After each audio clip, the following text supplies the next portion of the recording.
This time, papakita ko po sa inyo kasi gumagawa ng parang a sort of Pilapil. Pilapil ba yun? Sa parang palayan. Parang sa palayan. Dito po sa in-between ng mga saging na yan, para magkakaroon siya ng mas mababang elevation para kapag umuulan, doon mapupunta yung tubig. Then, yung the rest ng mga lupa na mahuhukay, itatambak po dyan sa may pinakapuno. Welcome to my YouTube channel, Gaylord, your garden buddy.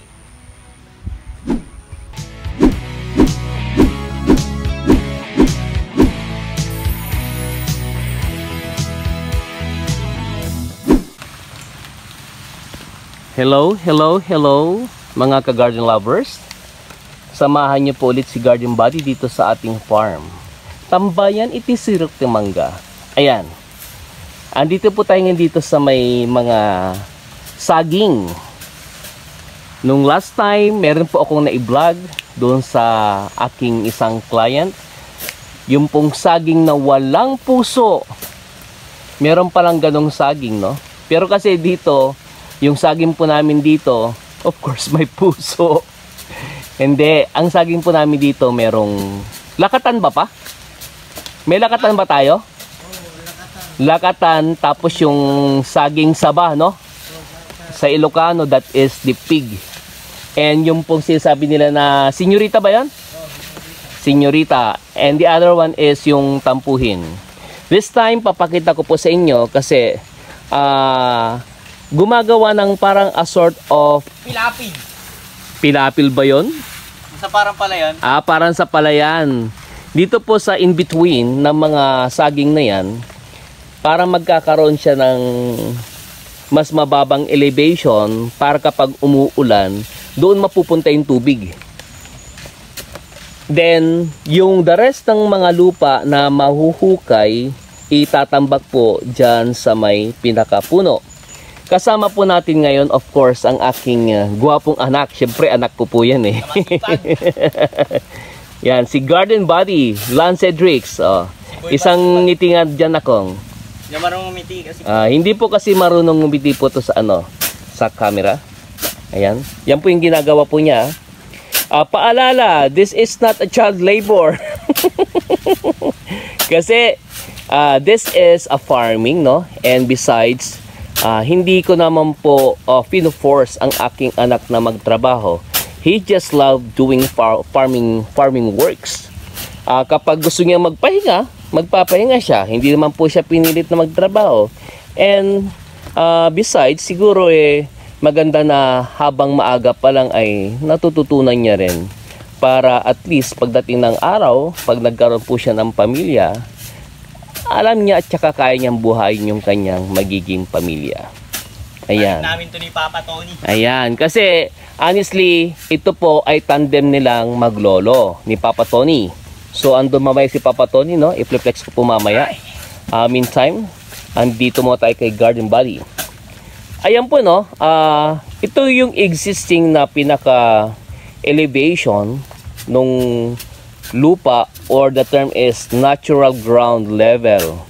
Then, maghuhukay dito, of course, ang elevation yan ay bababa, at kapag halimbawa umulan ng malakas, ang expectation, of course, yung tubig pupunta doon sa mas mababang lugar. Parang maiipon dyan dahil yung nahukay na lupa nga dyan ay inilagay dito sa may puno ng saging. Tignan nyo po ha. Sa pagtatanim ng saging, katulad nung iblinag ko before, hindi kasi yung basta tanim lang ng tanim. Si Papa kasi, dati, tanim lang ng tanim. Kaya lang, ako kasi, maarte. Mahirap po kasi kapag engineer po, no? May kaartihan. Tsaka maganda na rin yung pag nagtanim ka, dapat nasa ayos. Dapat nakalinya. Hindi yung tanim lang ng tanim kasi masakit po sa mata. Do yung ibang mga tanim po dito, existing na talaga, hindi na talaga mababago yung location, yung pwesto. Kaya nag-adjust na lang ako doon sa ibang mga areas. Okay. Ang spacing po niyan, I think nasa 2 meters mahigit. Ayan po, tignan po ninyo ha. Nasa 2 meters mahigit. Pakita ko po ito. Meron pa pong mga ilang saging doon po sa may pinyahan. Inuunti-unti po namin yon na pinapabunga na lang, and after na ma-harvest yung bunga, yung pinakasuwi, ililipat po namin dito lahat. Para lahat ng saging dito lang sa area na ito. Ayan, tignan nyo po, napakagandang tignan. Hello nga po pala, no? Kay Sir Oliver Pelayo Enriquez. Kay Sir, this is Kois Kolash. Yan. Kay Sir J.R. Caberks. Kay Sir Virgilio Abalos. Kay Sir Ando Sanz. Oh, kay Mayor Landicho. Ayan, kasama ko po yan. Isang moderator. Kay Sir Randy Flores. And sa lagi rin talaga nagsishare ng aking post, kay Sir Bobet Cabalo. Hello, sir. Kay Kuya Crispino Cruz. Hello. And, of course, no? Ito yung sa binibilhan ko rin mo ng paso. Kay Jericho Padilla at sa lahat ng kasama mo dyan sa Guagua, Pampanga. Again, Gaylord, your garden buddy.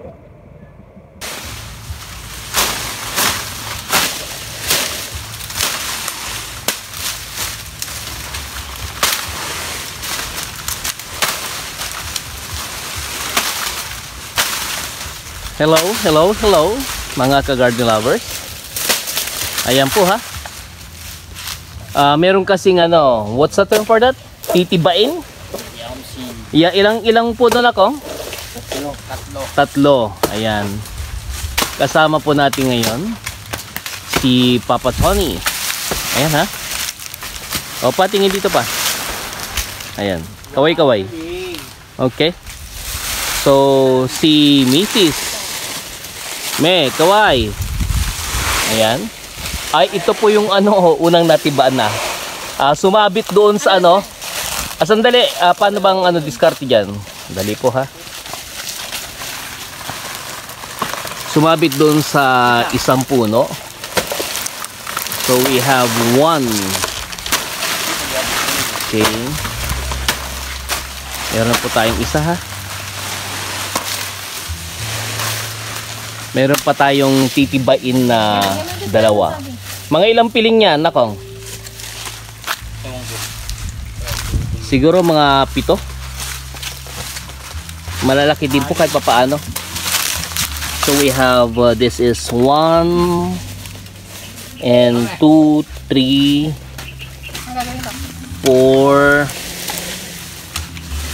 5, 6. Ay, kala nagulat si Garden Buddy. Nagulat si Garden Buddy. Okay. Ito po yun ha. So mamaya po tatanggalin po yan. Kanina namitas po kami ng buko. Ayan po, buko. And meron po nandoon. I think meron po kami nakuhang mga 10, 8 piraso. Okay. So dito naman po tayo. Ano ito yung iwan ba pa? Itong iwan? Ito ba yung iwan? Ito po yung may iwan. So kay Papa Tony. So dito, anong saging yun nandun pa oh? Pakita ko po sa inyo ha. Yung pong kanina, that is saging na saba. Yung saging na yun, anong tawag sa saging na yun pa?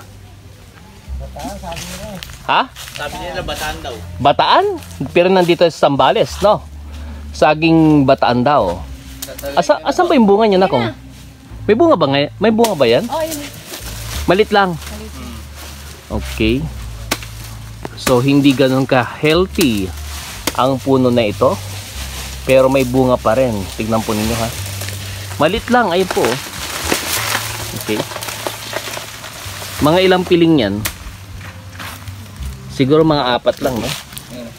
Maliit. Okay, malit lang. Okay. Anong tawag sa niluluto na kong? Ginamos ba yun? Ano? Yeah, ginamos. Bagong yun. Ay, ginamos bagong ba yun? Nilaga na saging na saba. Parang ginataan. Oh, parang ginata. Ay, ito po yung sinasabi ko po sa inyo. Ayan, titibay. Iba po yung ano, yung saging nito. Wala pa. Meron bang budo ito? Wala. Meron. Wala daw. Ha? May buto to. Pero matamis. Ayan po ah. ito hindi po kasi ano to eh, parang yung bang ano lang po, parang yung saging lang na ano. Pero maganda rin oh, maganda rin bunga. Ops, ops, ops, ops, ops, ops.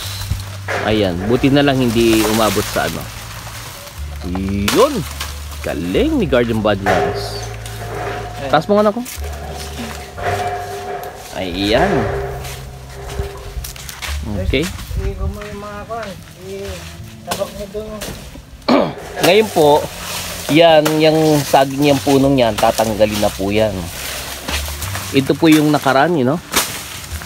Then, tignan nyo po rito, marami pa pong bunga dito. Kasi, itong pong saging na ito, tinatanggal ko na po talaga ito para itong area na ito malinis. Kasi kung maalala po ninyo yung vlog ko nung nakaraan, doon ko talaga ilalagay lahat yung saging. O ito, tignan nyo po to ha. Meron na namang dalawang bunga. Ayun o. Meron pang pusong saging ito. So that's one. And another.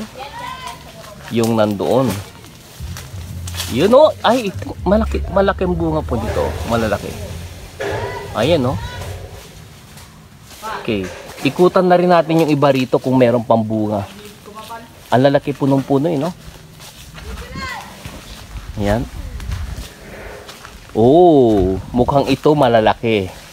Tignan po ninyo ha. Sandali lang.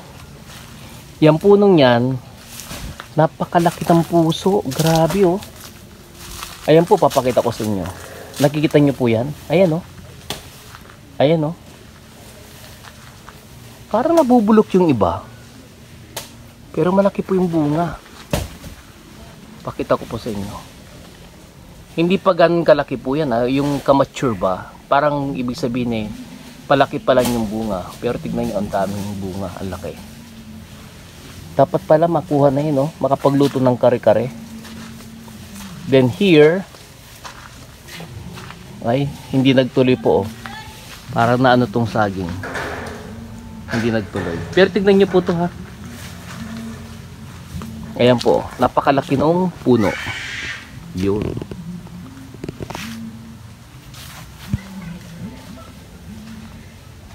Then meron din po dito yung pong pinaka puno ng ano ng kasoy na isa na matagal na. Okay, wait. Ito po palang ano na yan, yung bunga na yan. Diyan pala sa punong ito.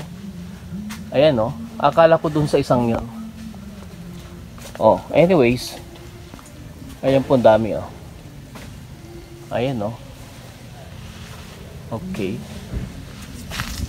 Ayan ha mga ka-garden lovers. Balik po tayo doon. Lahat po ng saging po dito, matatanggal po lahat yan. Tatanggalin po ni Garden Buddy yan. Gusto ko po kasi malinis po dito para lahat ay avocado. Then ito pong area na ito, gagawin ko rin pong sort of tambahin siguro, no? In the future.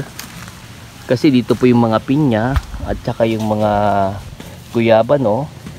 And avocado. Ayan, meron din pong rambutan. Ayun po si Mrs. Ito po yung kwan ha. Maliban dun sa sinasabi ko kanina na hindi napitas, na hindi pinapapitas ni Papa kasi pipitasin niya. Ayan po, papakita ko sa inyo. Iba pa po ito. Ayan o. Oh, mukhang malaki-laki rin po ito ah. Ayan o. Yan po yung kinaganda kapag meron pong tanim. So, pag masipag magtanim, asahan po ninyo, anytime, pwede po kayong, dito, mayroon kayong aanihin.